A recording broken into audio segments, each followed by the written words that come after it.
feel like nothing can be planned or predicted right now.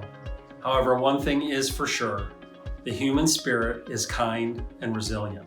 Like so many others, we too are committed to doing our part. Gerber employees have adjusted routines to work from home and are practicing social distancing. Our warehouse team, dedicated to keep things moving while taking extra steps to stay safe.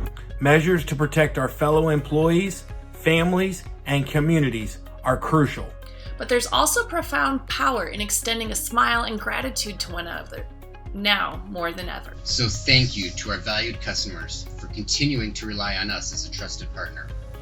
Thank you to every member of the plumbing industry for your commitment and perseverance. We can find reassurance and motivation, knowing we provide a sense of normalcy and comfort during these uncertain times.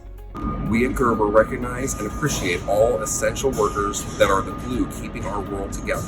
Thank you, healthcare professionals, for your tireless efforts caring for us. Thank you to law enforcement, public safety, and first responders for protecting our well-being. Thank you to the members of the food and agriculture industries for providing all the nutrients we need. Thank you to teachers for your dedication and quick adjustment to distance learning so students can continue to receive education. Thank you to the utility and public works personnel for keeping our vital resources available. Thank you to the supply chain and transportation workforce for delivering our necessities. Thank you for everyone doing their best to make a difference. Sharing positivity is something we can all do to build hope and unity. Because we are stronger together.